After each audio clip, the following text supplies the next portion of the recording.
Hey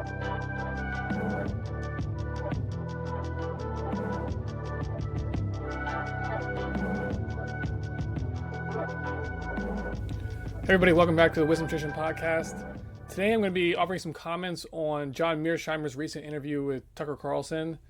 John Mearsheimer is an expert in the Middle East and in U.S. Israel relations. He's also a professor. And you see him giving presentations and interviews a lot on the topic of U.S. Middle East policy and the U.S. relationship with Israel. And this is what he discussed in his recent interview with Tucker Carlson. And so I want to use this interview to point out some areas that I both disagree and agree with him. And in particular, the area that I disagree with him about is about the nature of the U.S. Israel relationship. I find that, like a lot of analysts of geopolitics, not just the Middle East or Israel, U.S. Israel relationship, but just geopolitics and current events more generally, people's analysis is too limited in the sense that they're only looking at the level of nation states. And this way of looking at things becomes a problem when you try to understand the behavior of the United States of America.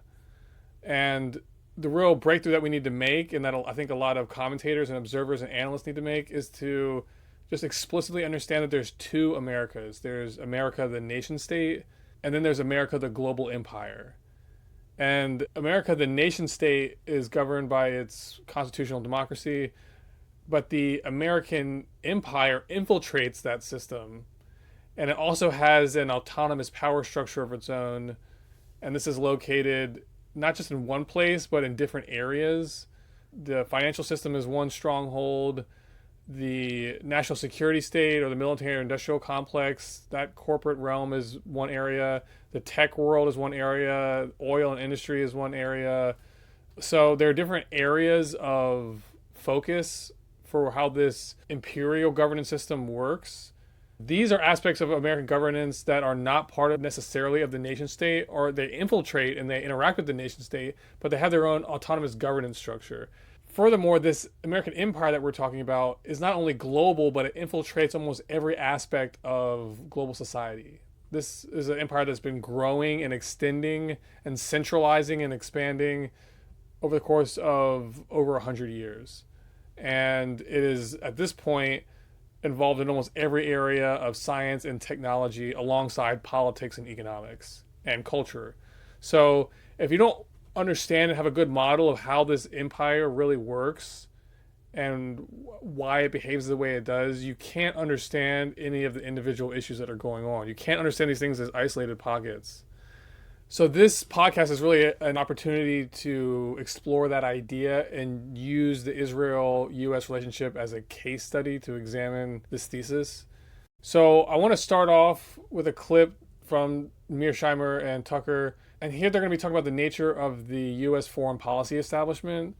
And the crucial mistake that I think John Mearsheimer is making is that he's analyzing it entirely on the level of nation states. And the logic he's trying to extrapolate for why it's behaving like it does, for him, the behavior is primarily ideological.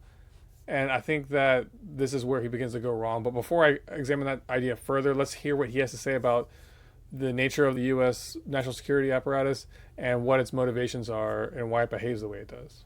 You have a foreign policy establishment, whether you're talking about the Republican side or you're talking about the Democratic side, that is deeply committed to pursuing hawkish foreign policy. Just for its own sake? No. They believe that that's what's good for the United States. They believe we should spend exceedingly large amounts of money on defense, that we should be willing to use military force in a rather liberal fashion. They believe that military force can solve all sorts of problems. They believe that the United States, and this was certainly true during the unipolar moment, can use that military force to spread liberal democracy around the world. We can spread democracy at the end of a rifle barrel. This is what the Bush doctrine was all about in the Middle East. Iraq was just the first stop on the train line, right? We were going to do Iran, Syria, and eventually everybody would just throw up their hands. We were going to democratize the entire Middle East, and we were going to use military force to do that. So this clip here is indicative of where I think he is making a mistake in his analysis. He believes that the primary driver of U.S. foreign policy and national security strategy is ideology. And that's what it appears to be if you're only looking at the level of the nation state. But when you consider the empire is a massive socio technical apparatus. Its philosophy is full spectrum dominance. If you can study it, if it can be known, whether in the realm of human psychology, human society, the environment, any terrain or any aspect that human knowledge can move into, the American empire's philosophy is to move into that space and control it. This is the logic of empire taken to its full extreme. Empire into everything, control and centralization into everything. And the techniques it uses to do this are fundamentally scientific and technological. Ideology exists primarily within the realm of psychology, and it's really a artifact of a previous era, a pre-industrial, pre-scientific era. People were very ideological. This was the age of religion where we have these great myths. Science has really moved in and stripped away the veneer of a lot of that. And it also has the capacity to move in it and to manipulate strong ideological beliefs. So an empire that is under the influence of science and technology looks at ideology as an opportunity for control. It's just another realm of human psychology that you can move into and control. So the logic of empire, particularly the modern American empire, it actually transcends ideology in the sense that it's programmed to accomplish certain goals and it will do anything to accomplish those goals. So the goals are expand, centralize, globalize. This is empire taken to its furthest extreme. It's the logic of Rome taken to its full extreme. That's how this empire really operates. It conceals a lot of its activity behind ideology, but ideology isn't what fundamentally drives the empire. That's where I think Mearsheimer and most other analysts get wrong. I don't think Mearsheimer has a good model for the overall empire, but he is very knowledgeable about the particular elements of U.S. Israel relationships. He just can't make sense of them in terms of this higher order structure.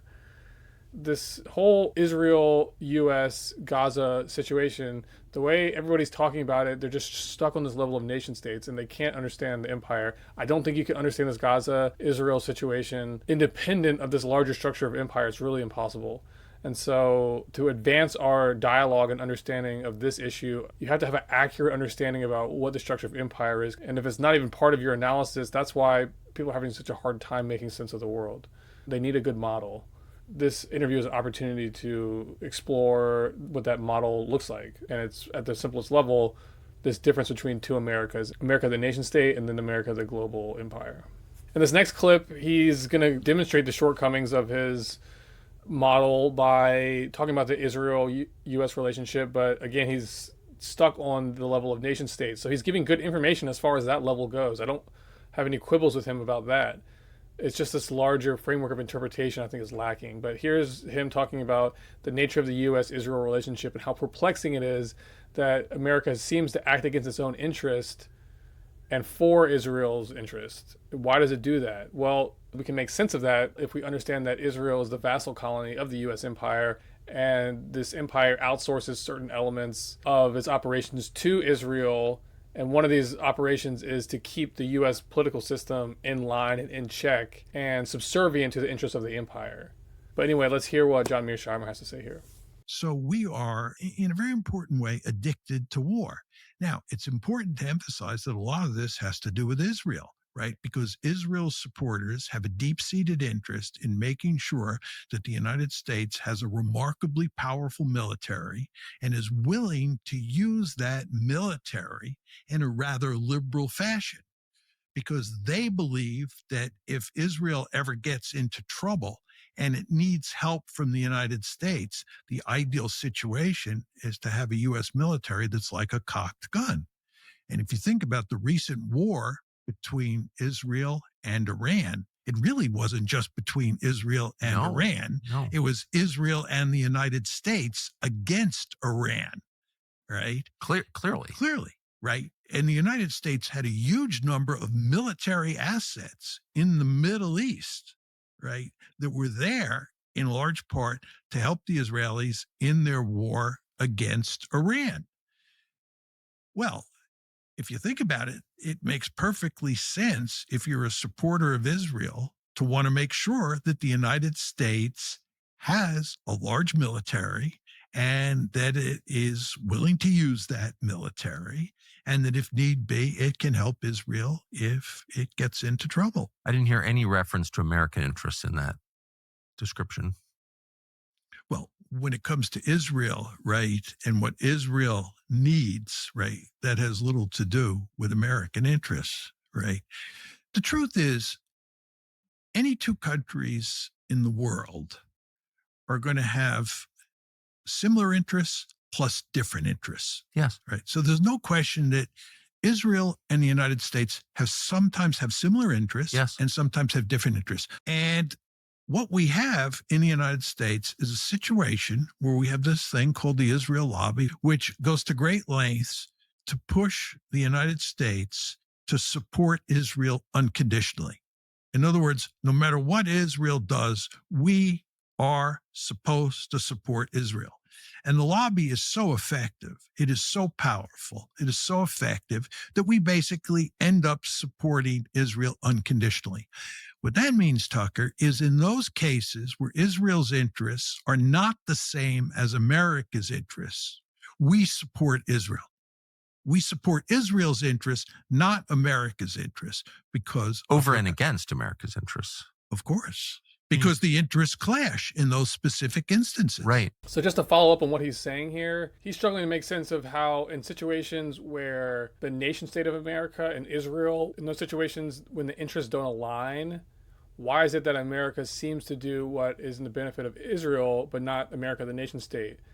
And the reason he and Tucker are not able to make sense of this dynamic is because they're not analyzing the American empire.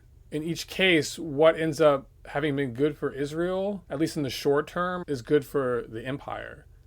And the empire has put a government in Israel, a very radical and extreme Zionist government, because that ideological structure is self-motivated to do the bidding of the American empire without fully necessarily realizing that's the case.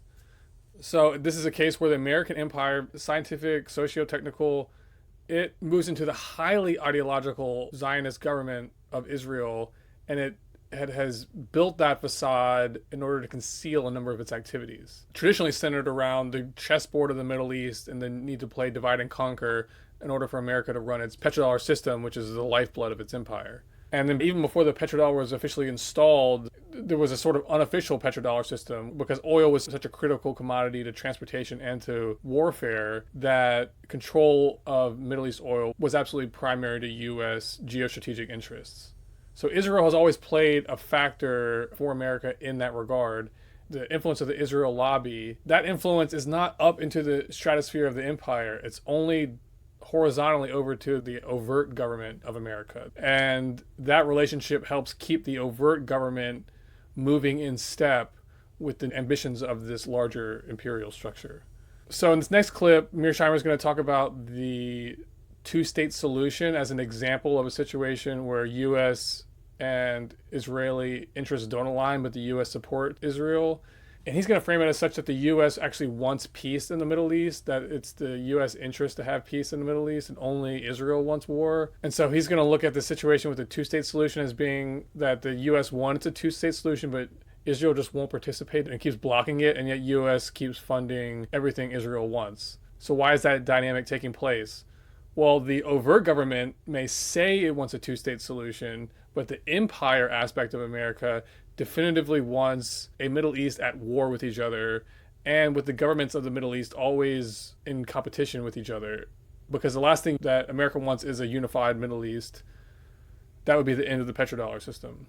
So let's hear what he has to say about the two-state solution, and you make up your own mind about whether the framework I'm offering is a key to solving some of the questions that Mearsheimer and Tucker don't seem able to really grapple with. Every American president since at least Jimmy Carter has pushed forcefully for creating a Palestinian state. We have long believed that the best solution to the Palestinian problem, which is the taproot of so many other problems that we face in the Middle East, is to create two states. So every president has pushed hard, except for maybe Donald Trump, for a two-state solution in the Middle East. The Israelis have rebuffed us at every turn. And the end result is we now have a greater Israel, and there's no possibility of a two-state solution. How does it hurt the United States not having a Palestinian state? Why is it in our interest? Why is every president push for that? Because the United States has a vested interest in having peace in the Middle East. It's not in our interest to have wars in that region. First of all, it forces us to commit military forces. It forces us to fight wars. And that's not in our interest. And we have long felt from a strategic point of view that what you want to do is make sure you have peace in that region. So what Mearsheimer was saying here, that what America wants is peace in the region, is really ridiculous and violates the last 100 years of history, recorded history that we know about. So I couldn't disagree more strongly with his take there. But while I do have many points of disagreement with John Mearsheimer about the question of Israel, I think he does an excellent job in this interview of describing the perspective and the goals of the Israel government, or particularly the Zionist faction, the ruling faction of the Israel government. And he's going to talk in this next clip about the Greater Israel Project and what ultimately motivates that. And that really does explain the reason why Israel is doing what it's doing. And the reason that America keeps facilitating this, I don't necessarily think it's the objective of the American empire necessarily to have this Holocaust taking place. But I think this is an example of the internal contradictions of that empire coming to roost, in the sense that the feedback loops acting upon the Israeli government to support good behavior have been systematically taken away since the beginning of Israel's foundation by outside imperial forces who were interested in the creation of Israel for their own geopolitical reasons. So they always partnered with these extreme ideologues to create the mission of Israel and to ultimately create the nation. Those people were always motivated strongly by ideology. The natural fruition of that ideology is this Greater Israel Project. So in this next clip, I want to share this excerpt of his discussion about the project of the Greater Israel. And clearly this is what motivated the October 7th green flag, as they call it, where they basically not only knew that this attack was being planned well in advance, but they probably deliberately helped create the conditions to inspire it, and then let it happen, and then that set the stage for everything that will follow.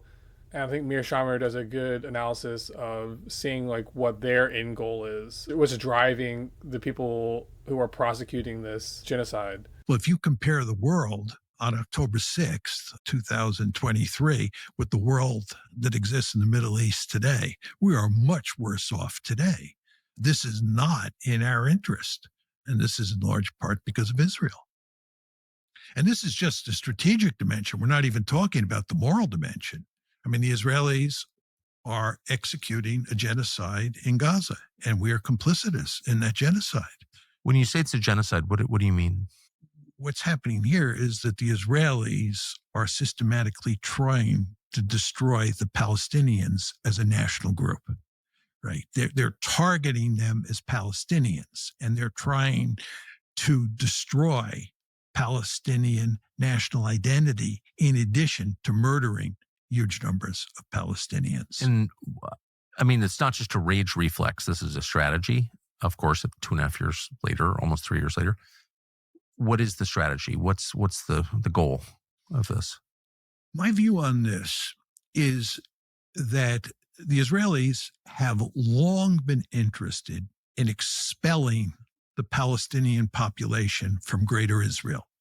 If you look at Greater Israel, this includes the Israel that was created in 1948 and the occupied territories. This is the West Bank. Post-67, West Bank and Gaza. So West Bank, Gaza, and what we call Green Line Israel. That's Greater Israel. Inside Greater Israel, there are about 7.3 million Jews and about 7.3 million Palestinians. And from the get-go, going back to the early days of Zionism and the views of people like David Ben-Gurion, they believed that you needed a Jewish state that was about 80% Jewish and 20% Palestinian. In an ideal world, you would get rid of all the Palestinians. But the least bad alternative is 80-20. But you actually have a situation in Greater Israel where you have 50-50. So October 7th happens, and what the Israelis see is an excellent opportunity for ethnic cleansing. And they make this clear. In other words, it's an excellent opportunity to go to war in Gaza and drive the Palestinians out of Gaza and solve that demographic problem that they face. That's such a dark thing, and therefore that's a very strong allegation. On what basis are you making it? Oh, there's just a huge amount of data that supports this in the Israeli press. They have been perfectly willing to make this argument loudly and clearly. The issue of genocide, which I'll get to in a second, is a different issue. I'm separating ethnic cleansing from genocide. So what happens after October 7th is that the Israelis see an opportunity to drive the Palestinians out of Gaza. And you want to remember that you had massive ethnic cleansing in 1948 when the state is created. Virtually all of those people in Gaza are descendants of the ethnic cleansing of 1948. We're kicked out of another place and sent to Gaza. Yeah. And by the way, there was another massive ethnic cleansing after the 67 war in the West Bank. So this is the third attempt at a massive ethnic cleansing in Gaza. So this is hardly surprising at all. And in fact, if you go back and read the literature on the creation of Israel, this is all thoroughly documented. Ethnic cleansing was a subject that the Zionists talked about from the get-go, and they talked about extensively, because there was no way they could create a greater Israel without doing massive ethnic cleansing. You want to remember that when the Zionists come to Israel, starting in the late 1800s, early 1900s, there are remarkably few Jews in Palestine. And those Jews are not Zionists. The Zionists are the Jews who come from Europe. Right. And they understand that they're moving into a territory that's filled with Palestinian villages and Palestinian people. And the question you have to ask yourself is, how can you create a Jewish state on a piece of territory that's filled with Palestinians without doing ethnic cleansing, massive ethnic cleansing? And the answer is you can't. So they're talking about and thinking about ethnic cleansing from the get-go. So the idea that they wouldn't think of what the situation looks like after October 7th is an opportunity to do ethnic cleansing, it belies. So it wasn't really a land without people for a people without land. Absolutely not. Absolutely not. And David Ben-Gurion, Vladimir Jabotinsky, all these key Zionist leaders understood that full well. And they understood that they were going to have to do horrible things to the Palestinians. They understood that. And they were explicit in saying that they did not blame the Palestinians 1 second for resisting what the Jews from Europe were going to do to them. They fully understood that they were stealing their land. And they fully understood that it made perfect sense for the Palestinians to resist, which of course they did. But anyway, just to fast forward to October 7th, what happens after October 7th is that the Israelis see an excellent opportunity to ethnically cleanse the Palestinians in Gaza. You have about 2.3 million Palestinians in Gaza. Just to be clear, you have about 2.3 million Palestinians in Gaza, about 3.2 million in West Bank, and about 1.8 in Green Line, Israel. Okay? So this is an opportunity to get rid of those Palestinians. And the way to do it is to turn the IDF, the Israeli military, loose and let them tear the place apart. And the idea is that that will just drive the Palestinians out. But the problem that the Israelis face is the Palestinians don't leave. Both the Egyptians and the Jordanians, which are the two countries that the Israelis would like to drive the Palestinians into, make it unequivocally clear that that's not going to happen. Jordan is just a giant refugee camp already. It already is. From all these other wars that have been inspired for the same reason. So, I think Jordan is, what percentage Jordanian is Jordan? Tiny percentage Jordanian. Well, it's definitely less than 50%. Way less. Way less. Yeah. Yeah. And Egypt has 100 million people already. So here's what happens, Tucker. And I think it makes sense if you listen to the logic. They start with the goal of ethnic cleansing. I don't believe they want to murder all of the Palestinians in Gaza. They just simply want to drive them out. But the problem is they don't leave. And then the question is, what do you do? And what they do is they continue to up the attacks, increase the attacks, kill more and more people in the hope that they will drive them out. Okay, so in that clip, I think Mearsheimer did a nice job illustrating how what's happening today is really the culmination of a long historical process. It's really Zionism reaching its full blossoming. Blossoming is the wrong word, but you see what I mean. It's full life cycle and is now moving into the death phase. I don't see a future for this Israel project that is motivating the current Israeli government. I'm not going to get into that on this episode, other than to highlight that I think Mearsheimer does a good job with what he just explained there about how this ethnic cleansing plan that was started in the very beginning of the Israeli project is reaching its full growth here with the plan to ethnic cleanse not only the Gazans, but also probably the West Bank, and to create this ethno-state, this ethno-religious state. So that's what's motivating them, and I think the dynamics that Mearsheimer is explaining helps describe why this keeps going on, because the Israelis seem to be committed to doing whatever they can to making that an unlivable place, to force the Gazans to leave and to force other countries to take them in. And so it's that tension between these conflicting goals of these various groups that are involved that keeps this absolute catastrophe going. And the fundamental party responsible is the American empire, because it has created the conditions for all of this, and it is responsible for driving the underlying corruption that is behind every aspect of this Holocaust that's taking place.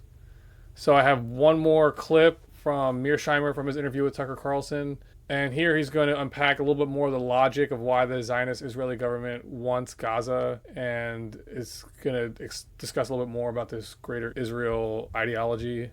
I'm sorry, I should have asked you, why do they want Gaza in the first place? It seems a lot of trouble killing all these people, committing, atrocities on camera. I mean, the press are barred, but we're still getting a lot of video out of the area. That's a big hit. Why would you be willing to go through all of that to get Gaza? Why do they want it? Well, the Zionists from the beginning have wanted a greater Israel. And David Ben-Gurion wrote a piece in 1918. And David Ben-Gurion, of course, is the founding father of Israel. Yes. Wrote a piece in 1918. I don't think it's ever been published in English. It's just in Yiddish, where he describes what his goals are for a greater Israel, right? And it obviously includes Green Line Israel, Gaza, the West Bank. It includes parts of the East Bank. It includes parts of southern Syria. It includes parts of southern Lebanon, and it includes the Sinai Peninsula. Just think about that. That was Ben-Gurion's vision. And this was a vision that was shared by almost all the early Zionist leaders.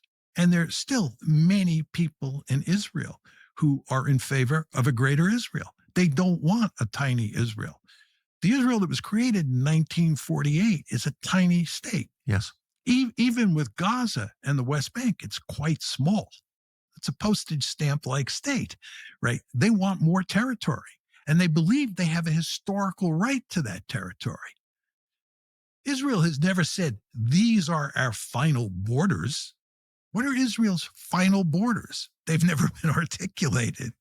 And the reason is the Israelis don't want to say out loud. The early Zionists did not say out loud what their intentions were. David Ben-Gurion didn't get up on a soapbox and say, we are going to create a greater Israel, and it's going to include southern Lebanon, southern Syria, the occupied territories, Green Line Israel, the Sinai, and so forth and so on. It's just a little, irony isn't powerful enough a word. I can't think of one.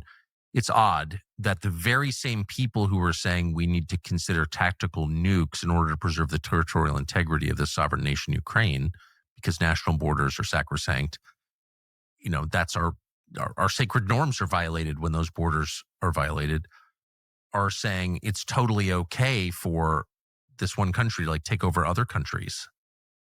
But this gets back to my point to you. Right? I agree completely. We support Israel unconditionally, right? In other words, whatever Israel does, especially vis-a-vis the Palestinians, the United States backs them to the hilt. And the fact that they're changing borders. I mean, I look at what they're doing in Lebanon and Syria, and you would think that the United States would have a vested interest in trying to put pressure on the Israelis to stop causing murder and mayhem in Lebanon and in Syria.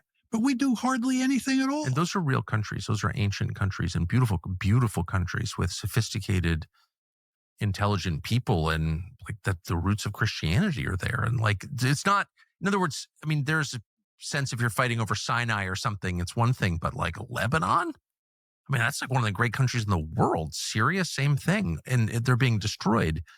I don't understand why people allow that to happen. Well, let me explain to you what Israel's goal is here.